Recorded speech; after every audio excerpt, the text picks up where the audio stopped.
Dontaesboxingnation, what's going on, guys? This is definitely a different Tyson Fury than the one we've seen going into both the first two fights. And what makes him different is his lack of confidence, because he knows he's going into this third fight without his magic gloves. The closer we get to this fight, the more Tyson Fury confirms all of the rumors that were reported. For example, one of the biggest rumors was undefeated contender Jared Anderson. He actually either dropped or stopped Tyson Fury in sparring. Now, Tyson Fury didn't go so far as to saying that happened, but he said that his sparring partners have been battering him to bits. Matter of fact, let me quote exactly what he had to say. He said, "I feel terrible, absolutely terrible. But if you did an 8-week training camp and you were just winding down and you feel fantastic, you didn't do it right. If you brutalize your body for 8 weeks, training twice a day, 6 days a week, getting battered to bits and sparring by 4 or 5 different guys at a time, if you feel great, then you're a bionic human being." And then he ends the quote by saying, "In a week's time, I will feel fantastic." Let me start by saying this, because I already know what the race fans are going to say. You got to give the race fans credit, because the one thing they are great at doing is staying on code no matter what.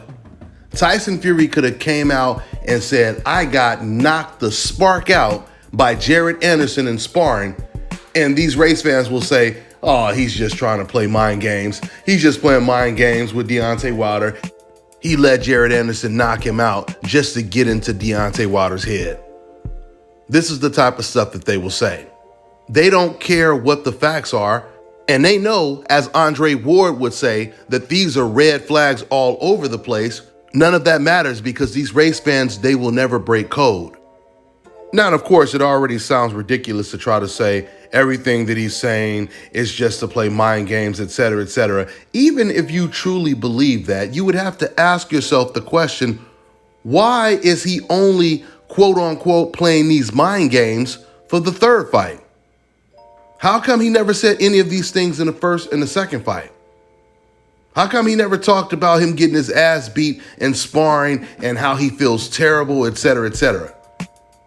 Why does he feel the need to do it in this fight? Now, what you also have to pay attention to is towards the end, he said, "But within a week, I'll feel fantastic." So if you're playing mind games, you're not going to turn around and then say, "I'm going to feel fantastic." You're going to stick with that script, right? Where you feel horrible, right? He didn't do that, though. In fact, he was saying him feeling terrible is a good thing, because that means he's been working hard, and that's how he's supposed to feel at this time. On top of that, you have to remember, even his own father has been talking about how he's extremely concerned. He said he wouldn't be surprised if his son loses this fight. He talks about how Deontay Wilder has gotten much better, and we have to get better as well. But at the same time, he also hinted that Tyson Fury hasn't gotten better. In fact, he's regressed.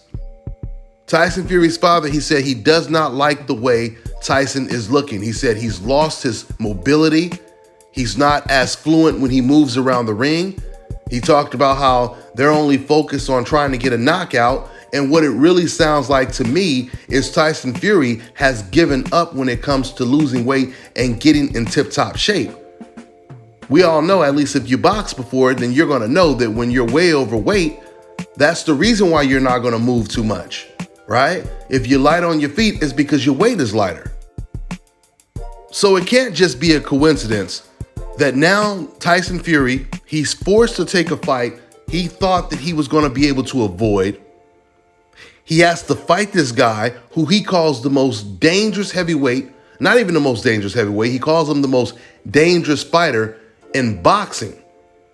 He's forced to fight this guy and forced to do it without his magic gloves.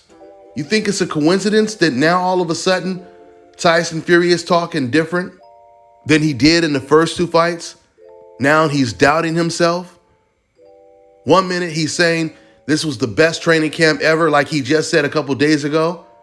Now he comes out and says he feels terrible. Oh, but it's a good thing. There's honesty in you trying to be sarcastic, guys. These are not mind games. These are confessions. You know who was a master at playing mind games? Floyd Mayweather. Did Floyd Mayweather ever talk about how he had a terrible training camp and he's getting the shit beat out of him in sparring, how terrible he feels? He's never done that, right? And he was the master at mind games. What he did to fighters like Oscar De La Hoya, Oscar even admitted. He said, Floyd Mayweather, he defeats you before you get in the ring with him. And this is a gold medalist, former pound-for-pound champion saying these things. Mind games is what Muhammad Ali did, what Floyd Mayweather did. It's about intimidation, not giving your opponent even more confidence. You can't play mind games with Deontay Wilder because Wilder already knows that Tyson Fury paid a fortune to try to avoid this fight. Tyson Fury postponed the fight because he wasn't ready. By his own admission, he was getting beat up against his sparring partners, right? And last but not least, Tyson Fury, he cheated.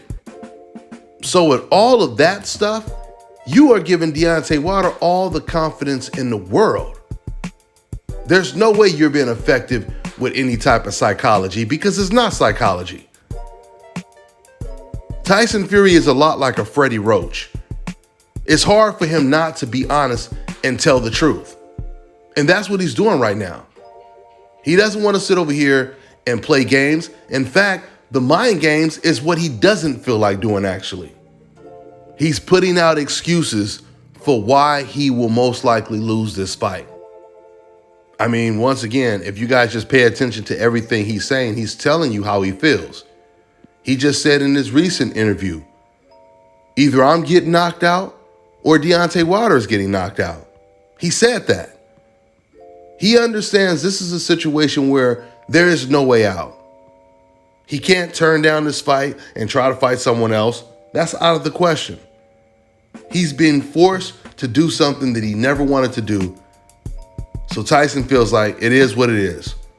If I get knocked out, oh well, I fulfilled my obligation. I'm getting to the point to where I'll be real surprised if this fight even goes past 6 rounds.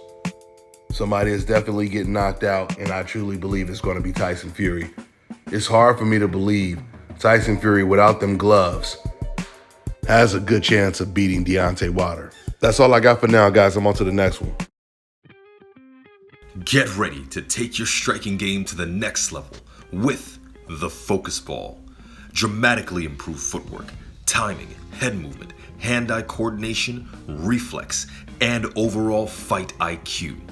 It's lightweight and extremely portable, so you can train every time, everywhere. When you don't have a coach to do mitt work, get a Focus Ball. When you don't have a heavy bag to hit, get a Focus Ball. When you don't have a sparring partner, get yourself a Focus Ball. And when you just want to have fun punching and kicking, get a Focus Ball.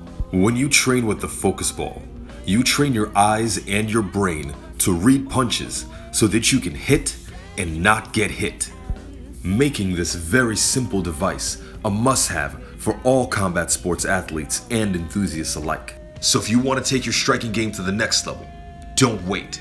Get the Focus Ball now. All right, now check this out, guys. If you're looking to repair eczema scars, burns and bruises, dark spots and blemishes, then this right here is the perfect product for you guys. It's called Elo Deki Face and Body Oil. Athletes and top-ranking boxers, they're also using it after training to reduce swelling, inflammation, and to ease the pain. So get yours today. Go to elodeki.com, like them on Facebook, and follow them on Instagram.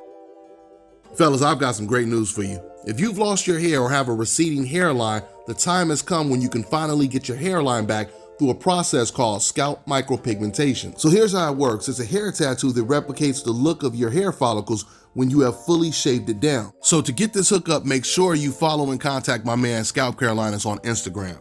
Contact them at 704-499-3471 and make sure you follow them on Instagram.